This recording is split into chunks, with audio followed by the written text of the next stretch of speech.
توی این ویدیو قراره در مورد رشته‌های پرستاری و نحوه گرفتن پذیرش برای شما دوستان عزیز که از ایران میخواین اقدام کنید و قوانینی که کشور اتریش در مورد این رشته‌ها داره باهاتون صحبت کنم.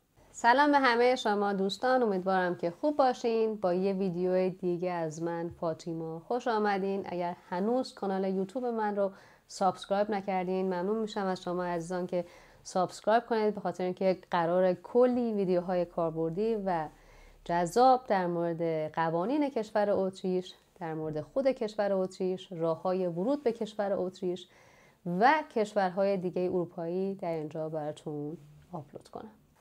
همونطور که شما دوستان عزیز میدونید کشور اتریش چند تا مدل دانشگاه داره.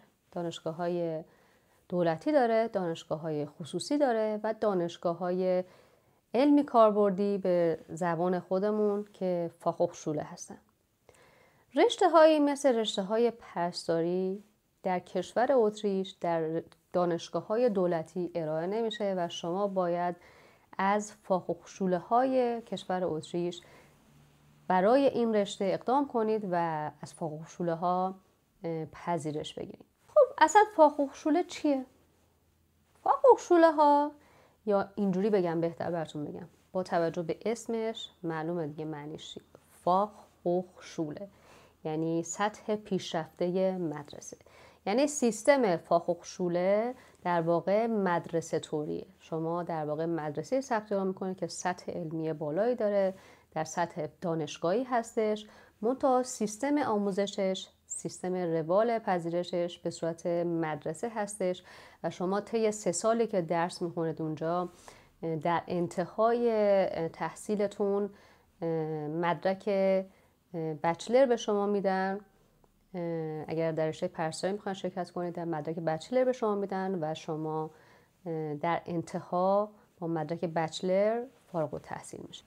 همونجوری که گفتم رشته پرستاری در کشور اتریش توی دانشگاه دولتی اصلا ارائه نمیشه، یعنی اصلا همچین رشته هایی در دانشگاه های دولتی اتریش وجود نداره.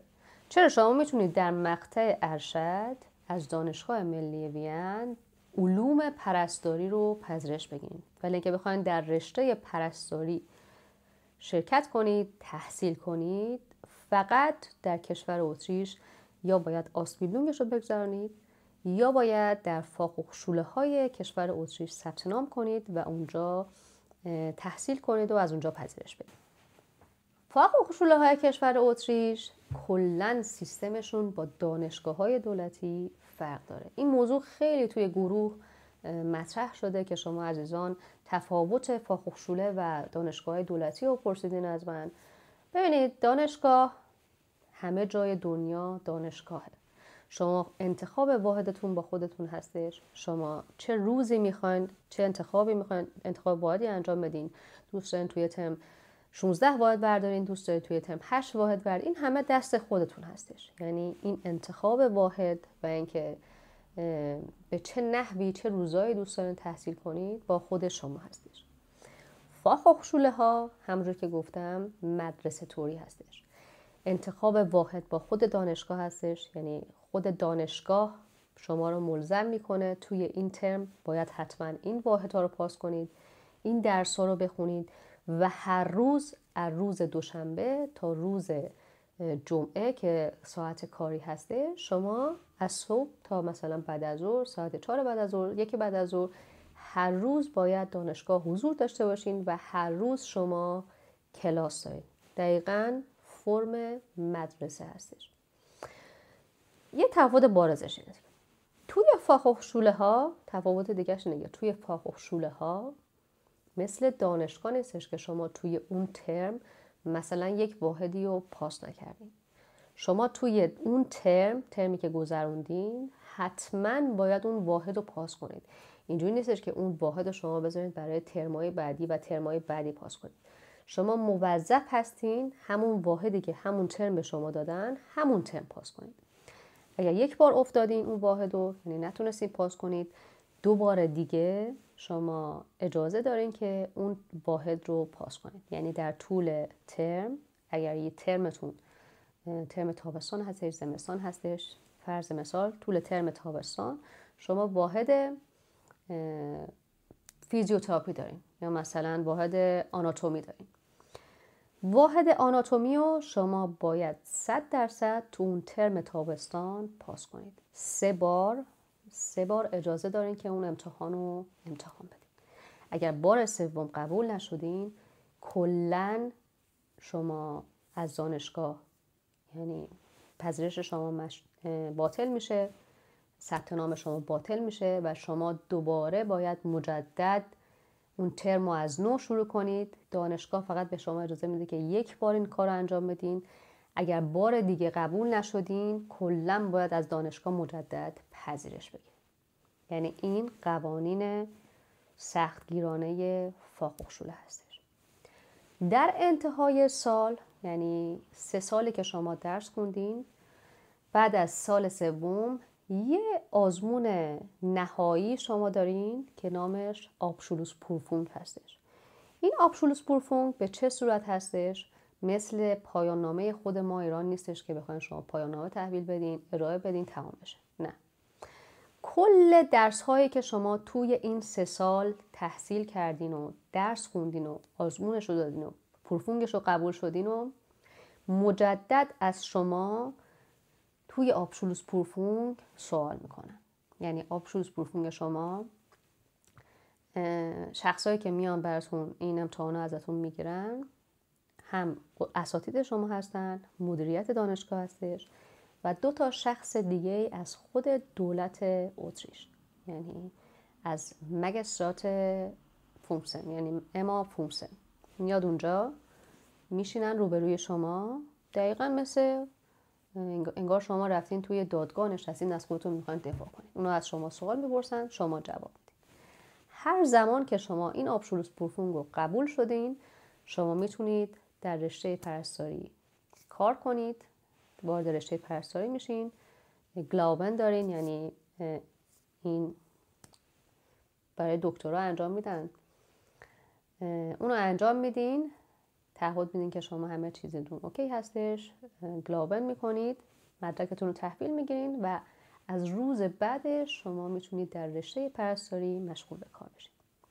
اگر اون Abschlussprüfung رو بار اول قبول نشدین، 2 بار دیگه شما زمان دارین که اونو قبول بشین. اگر بار سوم نتونستین Abschlussprüfung رو قبول بشین، شما دیگه نمیتونید تو رشته پرستاری پذیرش بگیرین، دیگه نمیتونید تو رشته پرستاری تحصیل کنید و شما اجازه این که بخواید در کشور اتریش از هر دانشگاهی، هر فاخ‌الشوله‌ای پذیرش بگیرین رو نداره. یعنی کلا باید قید این رشته رو بزنید.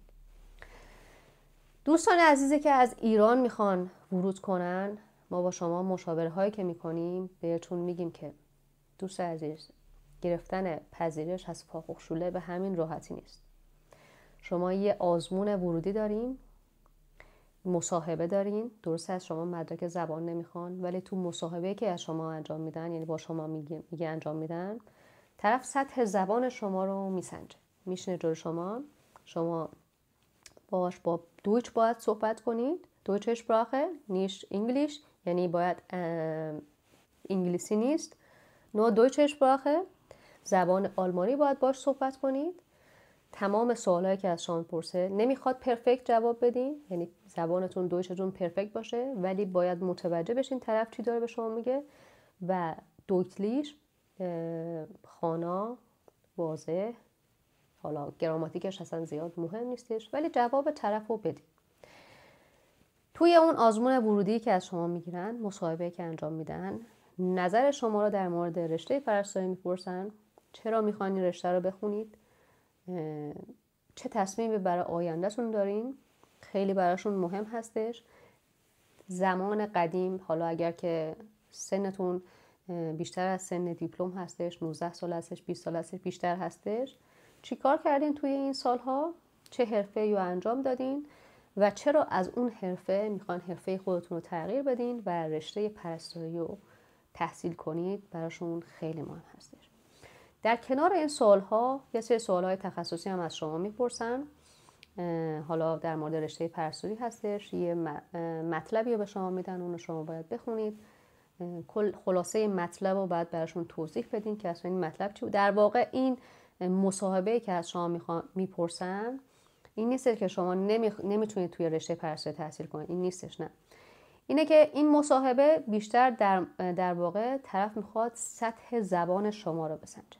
اگر همه چی اوکی بود، سطح زبانتون در سطحی بودش که اون طرفی که از شما مصاحبه میکنه مورد قبول بودش، شما میتونید به راحتی از دانشگاه فاخ‌الهوشوله پذیرش بگیرین و وارد این رشته بشین. چرا ما نمیتونیم از ایران برای دانشگاه فاخ‌الهوشوله پذیرش بگیریم؟ یک سری از فاخ‌الهوشوله‌ها هستن که آزمون ورودیشون آنلاین هستش، یعنی خود دانشگاه اوکی میکنه، اکسپت میکنه که شما ایران هستین، من میتونم لینک آنلاین رو برای شما بفرستم و این مصاحبهمون آنلاین باشه. فاخ‌الهوشوله‌های دیگه اگر که قبول نکنن که آنلاین مصاحبه رو انجام بدن، البته بالای 90% فاخ‌الهوشوله‌ها اصلا به صورت آنلاین انجام نمیدن. این مصاحبه آنلاین زمانی بودش که کرونا بودش و همه مجبور بودن که داخل خونه باشن و آنلاین این کار انجام بدن. از بعد کرونا به بعد تمام مصاحبه همه حضوری شده و شما حضوراً باید بیاین اونجا، طرف شما رو ببینه، حضوری رو در رو با شما مصاحبه کنه. به خاطر همین گرفتن پذیرش در فاخ‌الهوشوله‌های کشور اتریش از ایران خیلی سخت هستش، به خاطر اینکه ما نه ویزا داریم، نمیشونیم ورود کنیم. چرا دوستان دیگه هستن که مثلا کشورهای اروپایی اطراف هستن، دوستان رشته پرستاری رو بخونن، اونا مشکل ورود و خروج ندارن و راحت میتونن میان اینجا مصاحبهشون انجام بدن. ولی ماهایی که ایران هستین، شما دوستان عزیزی که ایران هستین، نمیتونید توی فاخ‌الهوشوله پذیرش بگیرین از ایران و گرفتن پذیرش عملاً خیلی سخت هستش. به خاطر همین شما اگر دوست دارین در رشته پرستاری درس بخونید، در رشته پرستاری پذیرش بگیرین، با یه رشته دیگه از دانشگاه دولتی ورود کنید. هر زمان که ورود کردین به کشور اتریش، شما میتونید برین ثبت نام کنید فاخ‌الهوشوله، مصاحبه رو بدین، مصاحبه مورد قبول بود، تحصیل در رشته پرستاری رو به راحتی شروع کنید و درسش رو بخونید. رشته های پرستاری یا رشته های درمانی توی کشور اتریش بازار کارش خیلی عالیه، هم درآمدش عالیه، هم بازار کارش خیلی خوبه. پس اگر شما دوست دارین در این رشته تحصیل کنید، همونجور که گفتم با یه پذیرش دیگه از دانشگاه دولتی ورود کنید، سطح زبانتون رو بالا ببرین. سطح زبانتون رو اینجوری نیستش که توی ایران هر چقدر که شما توی ایران درس بخونید، هر زمانی که شما ورود میکنید به کشور اتریش، سیستم صحبت کردنشون، اون لهجه‌ای که اتریشی‌ها دارن، اون سیستمی که اتریشی‌ها صحبت میکنن با اون چیزی که ما توی ایران توی آموزشگاه‌ها درس خوندیم، آموزشگاه‌ها یاد گرفتیم، خیلی فرق داره. مثل زبان انگلیسی نیستش، نه. لهجه زبان آلمانی، اتریشی خیلی متفاوت از اون چیزی هستش که شما توی ایران درس خوندید. به خاطر همین بهتره که بعد از ورودتون به کشور اتریش زبانتون رو بخونید. زبان پوان خیلی خیلی خیلی مثبتی هستش که شما میتونید در این رشته درس بخونید و پذیرش بگیرید. پس زبانتون رو بخونید، شده حتی با پذیرش که دیگه که میان اینجا اون 2 سال زبان رو بخونید، بعد از 2 سال حالا برای فاخ‌الهوشوله اقدام کنید و در رشته پرستاری، حالا هر رشته دیگه که کادر درمانی هستش اقدام کنید و پذیرش بگیرید. چند تا گزینه دیگه هم هستش که شما اگر دوست دارین در کادر درمان باشین، شما میتونید که کشور اتریش آسپیلدونگ بگذارید. آسپیلدونگ‌های فیلیگه هستش، فاخ‌فیلیگه هستش، آسپیلدونگ‌های کرانکنشوستر هستش. منتها دوستان عزیزی که با ویزای دانشجویی ورود میکنن، هزینه همه آسپیلدونگ‌ها با خود شما هستش و شما باید اینو فکر کنید، بسنجید که در کنار اون کلاس زبانی که میرید یا حالا دانشگاهی که تحصیل میکنید، چطوری میتونید آسپیلدونگ‌ها رو بگذارید و تایمتون رو چطوری تنظیم کنید که حالا با کار تداخل نداشته باشه، با کلاس‌ها تداخل نداشته باشه. به خاطر همین سنجیده چطوری میگن، عاقلانه تصمیم بگیرید با چه رشته‌ای ورود کنید، چه رشته‌ای برای شما مناسب هستش و چطوری میتونید به این فکر باشین که چطوری میتونید سطح زبانتون رو بالا ببرین تا بتونید از پس همه اینا بر بیاین. زبان من همیشه توی همه مشاوره ها، توی ویدیوهایی که حالا دادم توی یوتیوب، توی کانال گروه تلگرامیمون، پل گذشتن شما از پس مشکلات توی کشور اتریش فقط زبان. شما اگه سطح زبان آلمانیتون رو، انگلیسی نه، سطح زبان آلمانیتون رو بالا ببرین، هر چقدر که بیشتر بخونید، هر چقدر که این پادکست ها رو بیشتر گوش بدین، هر چقدر که توی محیط قرار بگیرین، سطح زبانتون بالاتر میره. هر زمان که سطح زبانتون بالاتر رفت، اعتماد به نفستون بالا رفت، شما میتونید توی این رشته های پرستاری شرکت کنید، فارغ التحصیل بشین و به راحتی وارد بازار کار بشین و درآمد خیلی عالی داشته باشین. برای رشته های پزشکی هم که حالا خارج از این که حالا رشته های پرستاری که براتون صحبت کردم، برای رشته های پزشکی هم که همونطور که گفتم، دوستانی که اصرار دارن که توی رشته‌های پزشکی درس بخونن، کادر درمان درس بخونن، شرایط به این صورت هستش. رشته‌های پزشکی توی دانشگاه دولتی ارائه میشه، منتها آزمون ورودی داره. آزمون ورودیش مشابه کنکور ایران هستش، سختیش به همون سختی هستش و 2 برابر سختی داره، به خاطر اینکه شما به زبان مادریتون امتحان نمیدین، به زبان دویچ آلمانی باید این پروفونگو امتحان بدین. به خاطر همین خود اتریشی ها هم چندین بار من گفتم اصلا توی این آزمون شرکت نمی کنن. خیلی آزمون سطح بالایی هستش، یعنی وقتشون رو نمیذارن که بخوان این آزمون رو بدن و خودشون میرن در کشورهای اطراف یعنی رشته های پزشکی رو شرکت میکنن و رشته پزشکی رو تحصیل میکنن. دوستان عزیزی که از ایران میخواین ورود کنید به کشور اتریش، لطفاً خواهشاً اصرار برای این نداشته باشین که بخواین توی رشته‌های پزشکی حتما پذیرش بگیرین، توی رشته‌های پرستاری حتما از ایران پذیرش بگیرین.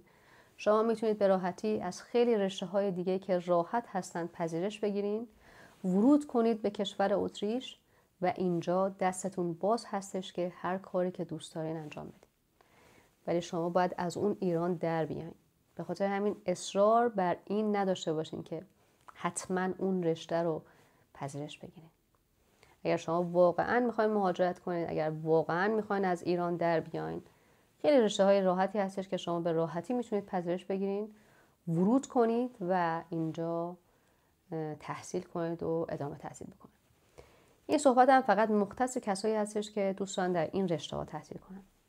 رشته های دیگه که حالا طرف لیسانس داره میخواد ارشد اینجا اقدام کنه، اون اصلا بحثش فرق میکنه و من توی ویدیو دیگه راجع بهش مفصل صحبت میکنم که اصلا به چه صورت هستش.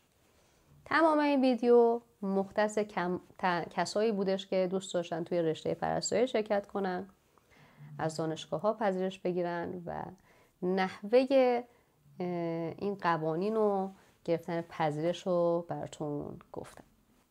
امیدوارم که این اطلاعات براتون مفید باشه، مفید بوده باشه و سوالی دارین، گنگ براتون چیزی یا مبهم براتون چیزی، کانال تلگرامی ما هستش، لینکش رو من توی کپشن میذارم. کانال اینستاگرامی ما هستش، پشتیبان تیم هستش که شما میتونید هر زمان که دوست داشته باشین پیام بدین. شاید که نه، حتما پیام های شما امکان داره کمی با تأخیر جواب داده بشه، به خاطر اینکه حجم پیام ها زیاد هستش، ولی 100% جواب داده میشه و به سوالات شما عزیزان رسیدگی میشه و شما میتونید به راحتی از مشاوره های تیم مهاجرتی گامی به سوی اتریش بهره مند بشین و استفاده کنید.